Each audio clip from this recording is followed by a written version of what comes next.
Manipurda amukta thoktaba thodok oina hiyangai nini panba numita pangthokpa ningol chakauba kumhai numita lamdam asigi ningol singna chara henduna nungaitaba phongdokhi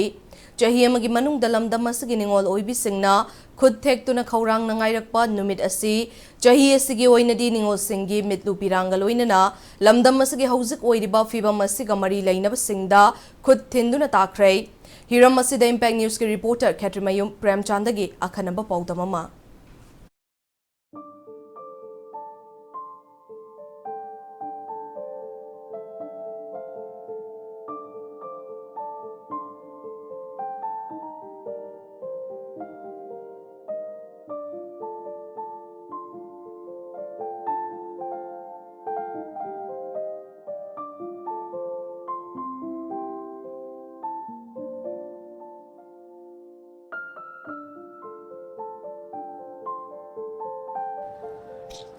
ngasi si yangai gi nini panba chakau bundu bini adubu ngasi ai gi tungdu lai riba imai bensi aduga ichel ise lai riba mayam aduga mang de lai riba yubi imdi lapoi masi chakau bo celebrate tawgi chakau bo pangthok pagi aduga mo thoro mo dinate maru oina me ahum dagi haukiba irang na maram moira kanda mayum makai tumna mai chakraba mar matumam to leitraba Makoi mayamna ngasi ningol gi yamna maru oiraba yamna nungsiba numit asida lambi thola akanda thoklibi irang asina maram oiraga awana taraba singna chakawroi na haiba matam asida makosi sogandi haina thorpagi mamigari myamna ubiriba se masimak manipurgi puwarida amu mayengna mayek laana lehorgadaba numit amadi oire masigi matangda mafam asila riba ima sing ichel sing iche singa Unaraga mukogi wakalon sing adom yam da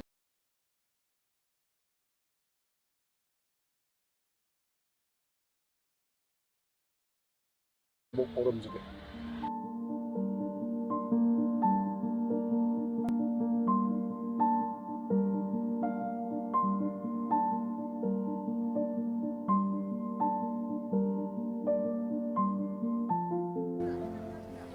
mga sese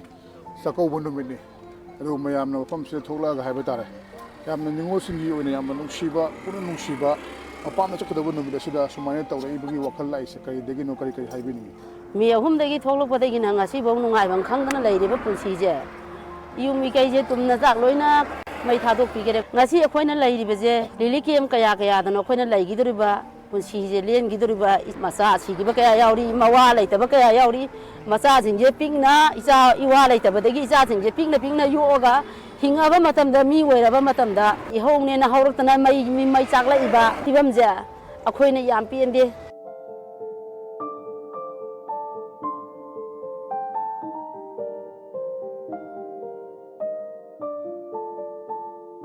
Masi akoi gi ni ki amgi saji wa jen ji lai ba iko hai ba mi hoi ka ya sina mayam ji gi mohun mayang sillaga icha sing ji gi nungai ta ba phong tok sari bane akoi na awa ba saruk ya sari bane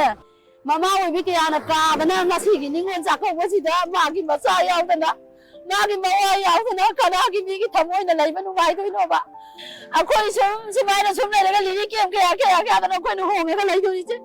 akoi gi khundu da hanjan ning ye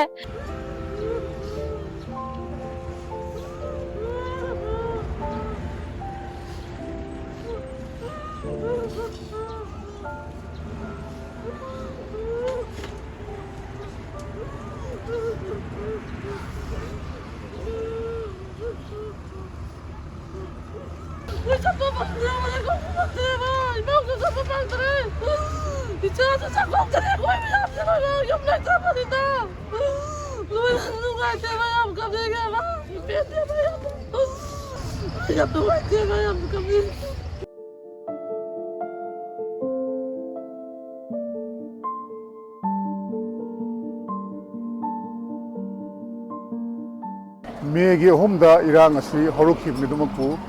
me ahum yawadaba noma watli me haiba tare megi anida koji luhongki ba ichalam haiba tare adu madugi matungda mahaki mangani chakauba hau kaubu ngamdraba yaw phangdraba adu masisu amuk relief camp ta hybrid temporary shelter home da laiduna hojik ningol chakauba sibu ꯃꯤꯌꯥꯝꯅ ꯇꯧꯔꯔꯣꯏ ꯍꯥꯏꯕ ꯑꯁꯤꯗ ꯃꯤꯌꯥꯝꯒꯤ ꯋꯥꯈꯜꯂꯣꯟ ꯑꯁꯤꯕꯨ ꯁꯧꯒꯠꯄ ꯑꯣꯏꯅ ꯋꯥꯀꯠ ꯃꯤꯐꯝ ꯐꯝꯕ ꯃꯁꯤꯗ ꯁꯔꯨꯛ ꯌꯥꯔꯤꯕ ꯏꯆꯜ ꯑꯃꯒ ꯎꯅꯕꯒꯤ ꯇꯥꯟꯖꯥ ꯑꯗꯨ ꯂꯧꯖꯒꯦ ꯂꯣꯏꯅ ꯌꯨꯝ ꯀꯩ ꯆꯥꯕꯅꯤ ꯆꯠꯄꯁꯨ ꯐꯪꯗ꯭ꯔꯦ ꯀꯧꯈꯤꯗ꯭ꯔꯦ ꯉꯁꯤꯁꯨ ꯀꯧꯗ꯭ꯔꯦ ꯑꯗꯣ ꯌꯥꯝ ꯊꯨꯅ ꯍꯣꯏ ꯍꯥꯟꯅꯒꯤ ꯃꯐꯝꯗ ꯆꯪꯅꯤꯡꯉꯤ ꯁꯔꯀꯥꯔꯅ ꯊꯨꯅ ꯆꯪꯅꯕ ꯇꯧꯕꯤꯌꯣ ꯑꯩꯈꯣꯏ ꯌꯥꯝ ꯆꯪꯅꯤꯡꯉꯤ ꯍꯣꯏ ꯏꯁꯥꯒꯤ ꯌꯨꯝꯗ ꯂꯣꯏꯅ ꯆꯥꯍꯧꯔꯦ ꯁꯦꯟꯗꯟꯐꯧ ꯇꯣꯡꯉꯛꯇꯦ ꯀꯩꯝ ꯐꯤꯔꯣꯜ ꯑꯅꯤ ꯁꯨꯅ ꯄꯨꯔꯛꯇꯦ ꯑꯩꯈꯣꯏꯅ ꯁꯦꯠꯂꯛꯏꯕ ꯐꯤꯔꯣꯜꯗꯨꯅ ꯂꯣꯏꯈ꯭ꯔꯦ ꯌꯥꯝ ꯊꯨꯅ ꯏꯔꯥꯡꯗꯣ ꯂꯣꯏꯁꯤꯟꯕ ꯄꯥꯝꯃꯦ ꯍꯣꯏ ꯑꯇꯩ ꯀꯩꯝ ꯄꯥꯝꯗꯦ